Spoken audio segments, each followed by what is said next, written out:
Irmãos, boa noite. O som é esse. Aí. Tudo na paz, meus irmãos. Deus abençoe a sua vida, a vida de todos que aqui estão. Prazer estar com vocês. Sempre é muito bom estar aqui no Cariru. Uma igreja amiga da nossa lá no Fabriciano. Os pastores também são muito próximos da gente. Volta e meia estamos conversando e trocando algumas ideias. Os problemas são os mesmos também. E a gente sempre está instruindo e ajudando um ao outro. Você pode abrir a palavra do Senhor em 2 Timóteo, capítulo 2. 2 Timóteo, capítulo 2.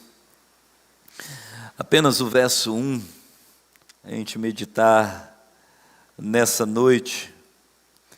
E com essa proposta especial de sermos encorajados. Então, 2 Timóteo, capítulo 2, verso 1.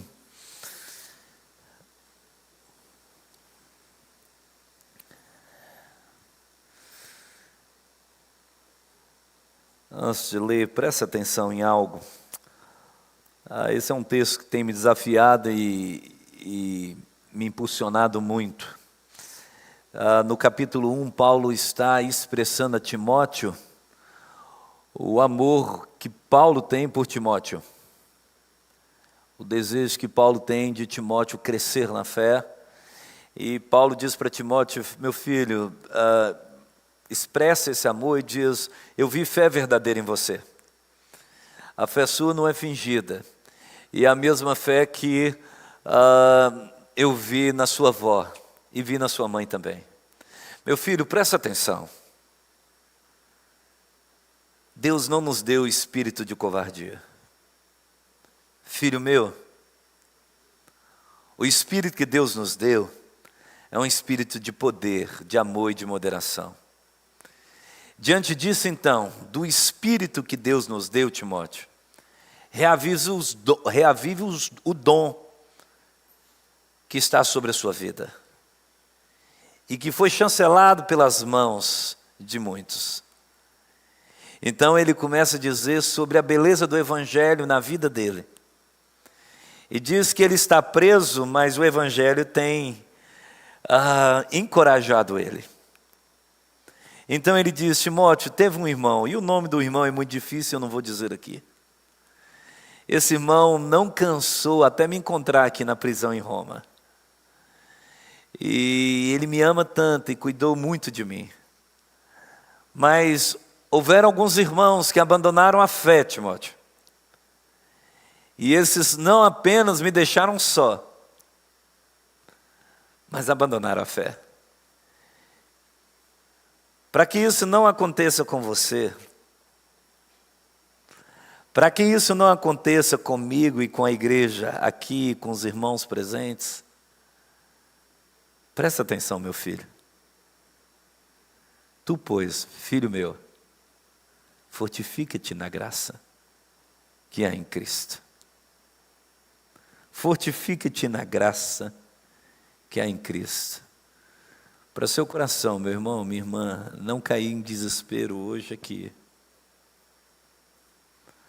Para o seu coração, em algum momento, não se desesperar da própria vida e se amargurar. Presta atenção aqui, coloca sua mente aqui. Fortifica-te na graça. Primeira palavra para a gente nessa noite: graça. Graça. Conversava com um pastor, amigo, e ele estava começando o seu ministério. Não que eu tenha mais de 30 anos de ministério, mas ele estava no seu primeiro ano, e ele falava de alguns problemas que ele estava enfrentando. E eu falei: cara, eu passei por isso também. E eu venci isso, Deus deu muita graça, porque eu venci isso em oração. E busquei o Senhor, e o Senhor ouviu. E ele falou comigo assim: cara, tem isso, né? A gente não pode esquecer dos meios de graça. Meios de graça. A palavra, a oração, os sacramentos. E ele diz: a gente não pode esquecer dos meios de graça. Na verdade, a gente não esquece dos meios. A gente esquece da graça. E é óbvio, quando a gente esquece da graça, a gente esquece dos meios. Na verdade, na nossa mente não passa a ideia de que Deus tem graça para os seus filhos. Paulo é alguém que sabe falar de graça. Essa palavra no Novo Testamento, ela se repete 120 vezes. 80 das 120 é do apóstolo. Então, se tem alguém que sabe o que é graça, é o apóstolo. Se você fizer uma meditação e uma devocional, por exemplo, essa semana, e começar a ler 2 Coríntios, você vai perceber isso. O apóstolo Paulo, por exemplo, no capítulo 2 até o capítulo 5, é um texto muito especial. Ele começa a dizer que nós somos o bom perfume de Cristo.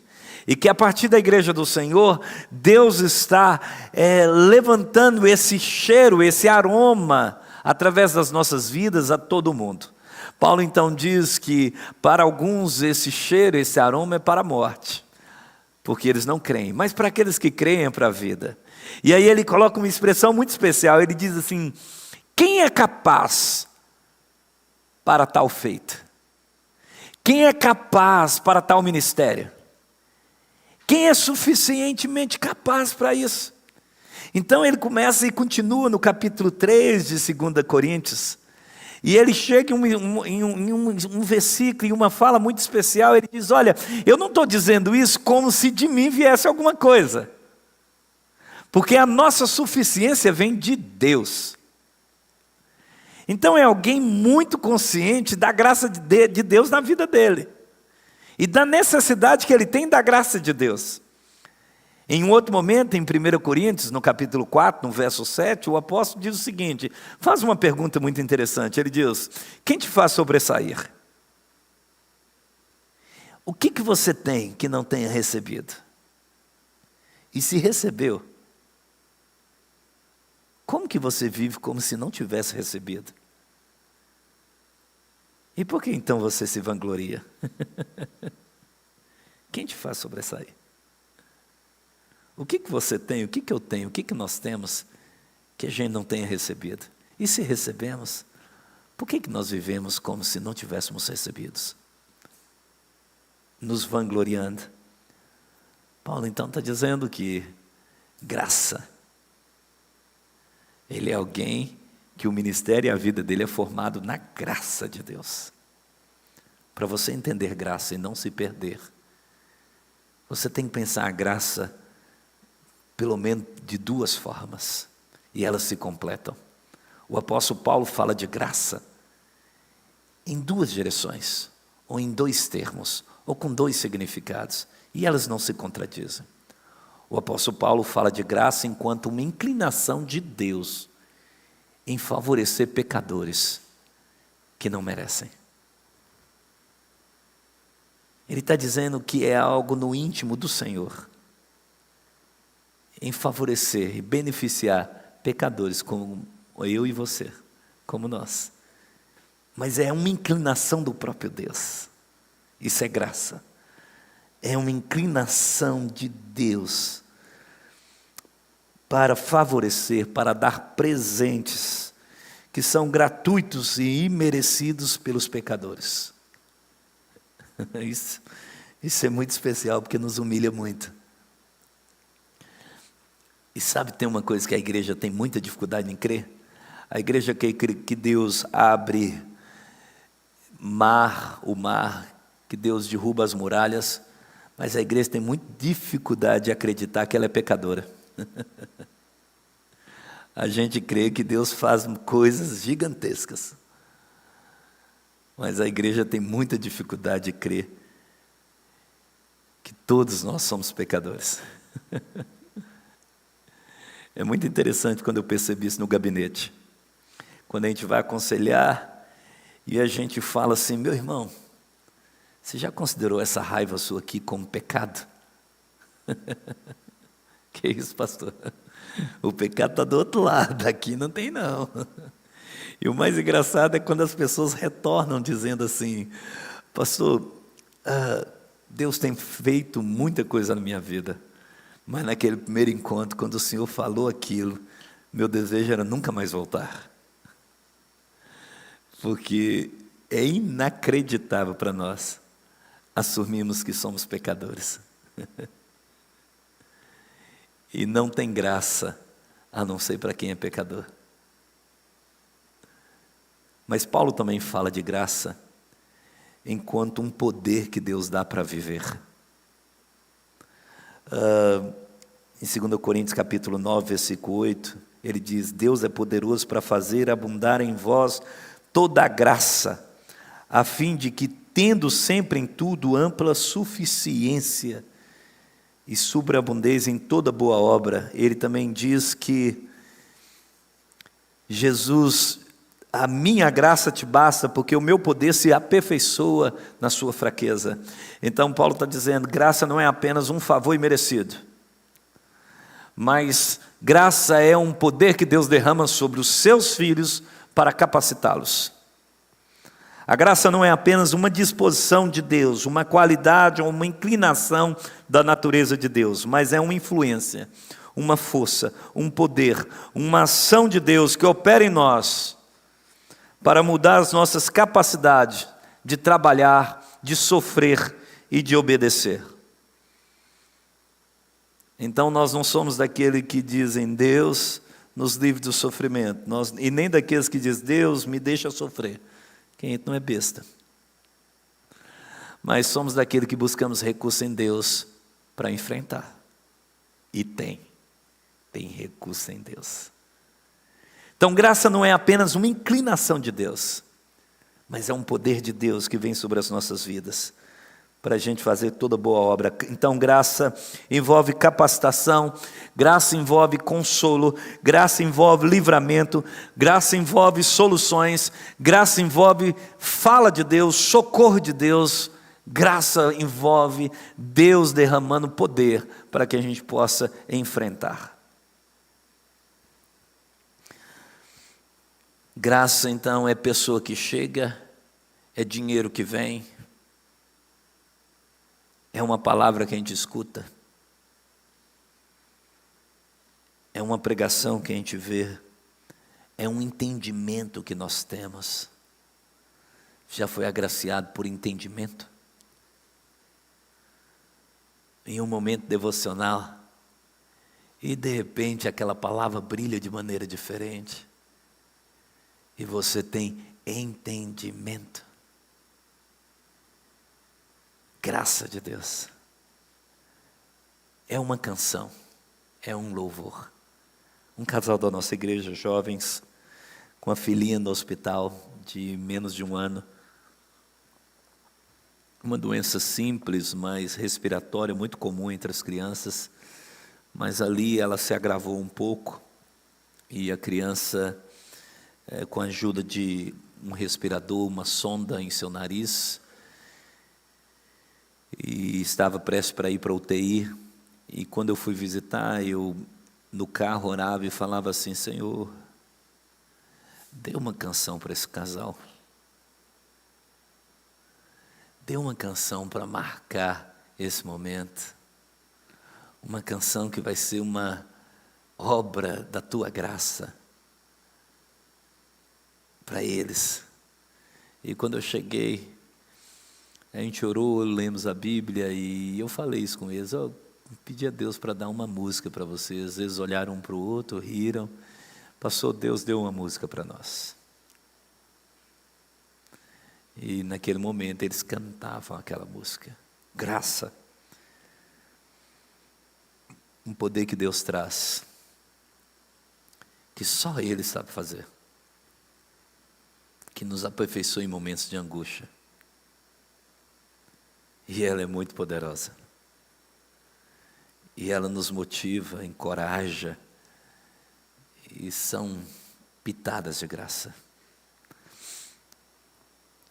Há 3 anos atrás, acredito que foi isso, nós recebemos um vídeo de uma mãe aqui de Ipatinga, desesperada, dizendo assim, se alguém... isso em uma das redes sociais, se alguém conhece um padre, alguém do espiritismo, alguém que dê passe, alguém da macumba, um pastor, por favor, nos indique, nós precisamos de socorro. Qualquer coisa, qualquer um que traga solução para aquilo que a gente estava vivendo. O que ela estava vivendo? Naquele momento, já fazia 2 anos, ela tinha um filho de 28 anos, tinha não, tem, naquele momento 28 anos, o cara era campeão brasileiro de jiu-jitsu. Por causa de um problema que ele tinha nas córneas, ele fez uma cirurgia que lesou suas córneas. Naquele momento, então, começou a agravar nos olhos dele uma doença que chama neuralgia das córneas. Neuralgia das córneas é hipersensibilidade à luz. Ele não pode com luz, não é porque ele é cego. Ele não pode com luz. Durante a doença foi desenvolvendo, então ele usava um pouco no quarto escuro, um pouco o celular, mas aquilo também se perdeu. Só que quando ele foi começar a achar tratamento para esse problema, começou a desenvolver outro problema, hiperacusia. Neuralgia das córneas, hiperacusia. Hiperacusia é hipersensibilidade no ouvido.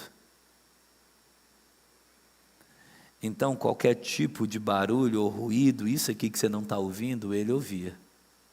Minha unha passar aqui. E isso causava nele dores absurdas. Qual a solução que a família encontrou? Fazer um quarto acústico. Eles moravam no Horto, alugaram uma casa no bairro Ana Clara, é isso? Na saída aqui para Valadares. Águas Claras, isso mesmo. Um lugar de sítios.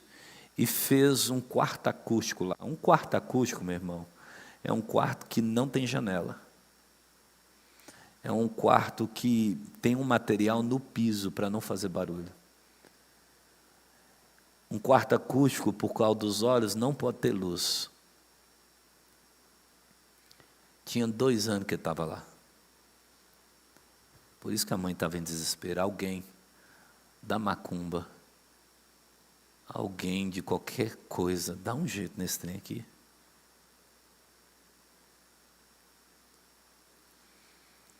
E a gente se sentiu desafiado para conhecer essa história.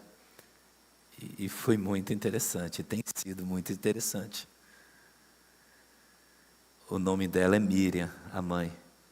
O menino chama Rafael. Rafael, enquanto ele conversava pelo celular, ele fez contato com uma moça de Aracaju. Chama Poliana, sergipana. A Miriam, Rafael entrou para dentro do quarto e a Miriam caiu em sua cama em depressão. A Poliana chega. Não era nem namorada, mas uma menina do Nordeste chega. E a história parece assim, eu custei a acreditar nesse trem. Não pode ser, gente, porque essa mulher vai arredar o quê aqui, gente? É só problema. Mas essa moça veio e se fez namorada desse rapaz quando nós chegamos. Então, quando nós chegamos, nós falamos, nós viemos aqui. E sabemos que não podemos entrar em contato com ele. Mas Deus fez isso aqui. E nós queríamos pregar o Evangelho para vocês duas. Nós não estamos prometendo que ele vai ser curado. Mas nós estamos prometendo que, se o coração abrir para o Evangelho, nós vamos andar juntos. E ali nós pregamos, fizemos um apelo. Aquelas 2 mulheres se ajoelharam, a Poliana chorava copiosamente. Sabe o que aconteceu na outra semana? Nada. Piorou. E ele pesava naquele tempo 40 quilos. E na outra semana nós voltamos lá e deixamos uma palavra. Na outra semana nós voltamos lá. E eu lembro que um dia, indo embora, a Poliana falou assim comigo: pastor, assim como nós temos sede de Deus, nós temos sede da palavra dele. Então nós criamos e ficamos com grande expectativa que o Senhor retorne. Meu irmão, mas sair para aquele lugar era uma crise que você tinha que enfrentar no seu coração. O tempo passa, Poliana se batiza em nossa igreja. Ela se torna uma membro da nossa igreja. E um ano nessa angústia, depois que a gente começou a ir, ele voltou a comer. E saía com um protetor auricular dos mais fortes e um protetor dos olhos, um tampão nos olhos. E ele só saía à noite. Mas ele voltou a comer. Então, 40 quilos passou logo para 60 quilos. 1 ano, 2 anos. A história a gente conta em 2, 3 anos. Mas quantos dias tem em 3 anos? Quantas horas tem em 3 anos? Quantos minutos tem em 3 anos? Uma pergunta então. Quantos pensamentos tem em 1 minuto?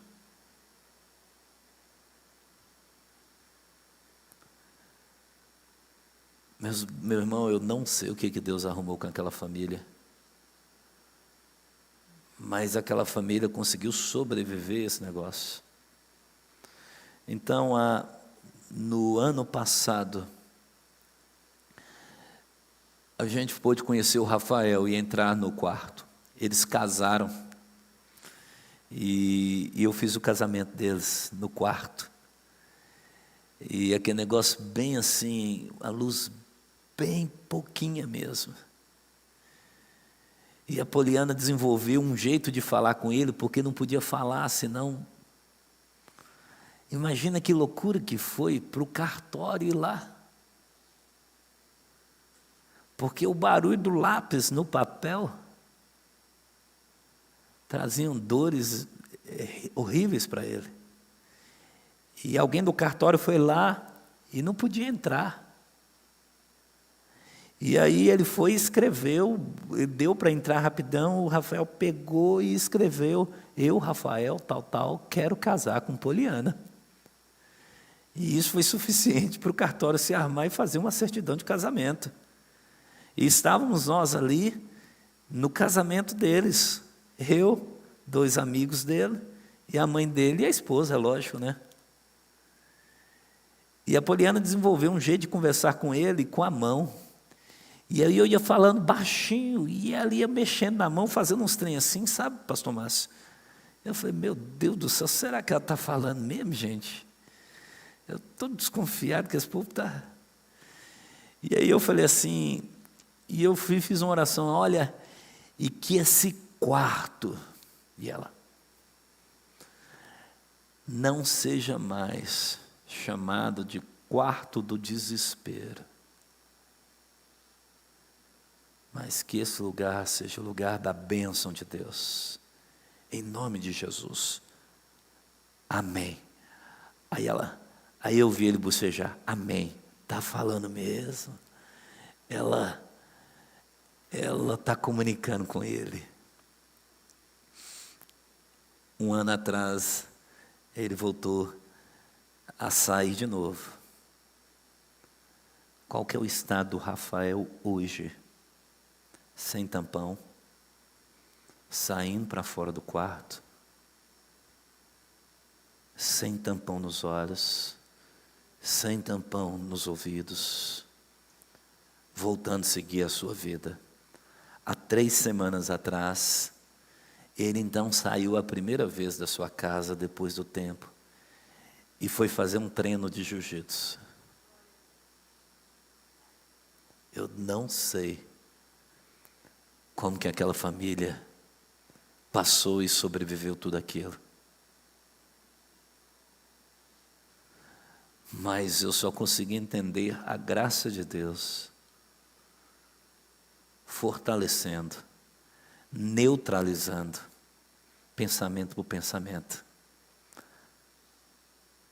guerra por guerra. Fortifica-te na graça, meu irmão. Fica firme nela. Não é mentira. Tem poder em Deus. Que o seu coração hoje esteja nesse lugar. De forma muito simples. Eu tinha algumas coisas para caminhar aqui, mas eu queria ficar com você só aqui. Pode ser assim? A graça de Deus, que é sim um favor imerecido. Há um povo que não merece. Você não merece não, nem eu. Mas tem uma inclinação em Deus em te amar, em te favorecer.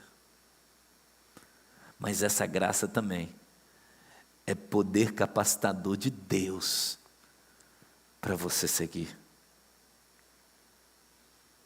Ali no meio daquele caos, daquela família, nós vimos algo muito belo de Deus se levantar para a glória dele e louvor da sua graça, em nome de Jesus. Podemos orar aqui?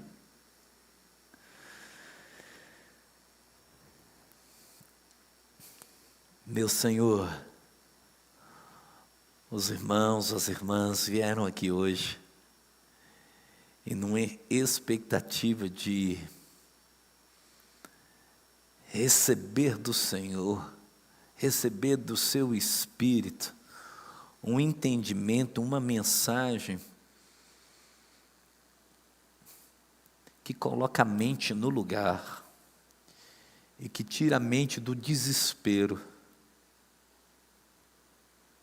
Se nessa noite ela está em desespero, se nessa noite aquele que nos ouve pela internet, por esse canal, está em desespero, o meu desejo hoje era por algo tão simples: alimentar esse irmão e essa irmã, e ao alimentá-lo, a mente possa estar voltando à sobriedade, e lançando fora todo desespero, toda inquietação da alma, em nome de Jesus. Talvez o pastor Márcio, o pastor Jean conheça a história de cada um aqui presente e as angústias de cada um. Eu não sei, Senhor, e nem preciso saber, Pai. Mas o que esse irmão, essa irmã precisa saber hoje, Jesus, é que a tua graça nunca falha. É que o Senhor é muito bom. E a graça do Senhor não se esconde em nossas necessidades. O fato é que o Senhor está fazendo muito mais coisas que a gente pode pensar. Então faça na vida dele, dela, em nome de Jesus. Meu Senhor, eu sou muito grato por essa história que o Senhor tem nos ensinado a viver e amar, que é a história da Poliana e do Rafael. Esse povo tem a graça do Senhor na vida dessa família, tem sido algo tão extraordinário e tão surpreendente, que o coração não cansa de contar a história e não cansa de se alegrar na graça do Senhor presente. Agora eu peço ao Senhor que essa mesma graça seja vista na vida desse irmão e dessa irmã, para que a história da tua redenção, do teu amor para com os teus filhos, seja contada nessa igreja e mais pessoas possam estar erguendo as mãos e glorificando o Senhor, como é próprio do Senhor e como é próprio do teu plano, de mais pessoas serem agraciadas e mais pessoas renderem louvores pela bênção do Senhor. Então, aqueles que têm sido abençoados em suas angústias e têm visto o favor do Senhor, que essa igreja possa estar com esses irmãos, possa estar vendo isso e possa estar se alegrando no Senhor, junto com o irmão e a irmã que foi abençoado. E que nenhum coração possa estar duro o suficiente para não se alegrar na alegria do outro. E mesmo que a bênção não tenha chegado na vida dele, dela ainda, ela possa estar sendo renovada no seu espírito por ver bênção na vida do outro, em nome de Cristo Jesus. Ser com a nossa igreja aqui, ser com a igreja Presbiteriana do Cariru, renova o ânimo dos irmãos, renova a alegria deles em nome de Jesus. Abençoe, Senhor, ricamente, Senhor, o pastor Márcio, o pastor Jean, os demais pastores, o pastor Paulo também. Abençoe a igreja do Senhor aqui, a família, os presbíteros também, os diáconos, as demais lideranças. Continue dando a esses irmãos uma comunidade forte, alegre, entusiasmada no Senhor, frutificando, crescendo, abençoando Ipatinga em nome de Jesus. Ó Senhor, nós pedimos, e que arraigada no Senhor, firmada no Senhor, no Teu Filho, Pai, que é a videira verdadeira, eles possam estar dando fruto para a Tua glória e para a alegria deles, em nome de Jesus. Que cada encontro, que cada momento, não apenas nas segundas-feiras, mas nos grupos, em casas, na IBD, em outros demais trabalhos, e principalmente no culto à noite, quando a igreja se encontra para uma adoração pública, onde nós estamos anunciando diante do mundo que Jesus reina. Cada encontro desse seja um encontro de cativar a alma e o coração ao Senhor Jesus. Seja momentos em que a mente se abra, a iluminação da revelação do Senhor, da Tua glória na face de Cristo, como diz a Tua palavra. Fortaleça os Teus filhos com poder e graça, e que eles não esqueçam da graça, e por não esquecer da graça, possa estar abraçando os meios pelo qual a graça é comunicada à nossa alma. Fortaleça no Senhor, em nome de Cristo Jesus. Amém. Deus abençoe, meus irmãos, ricamente.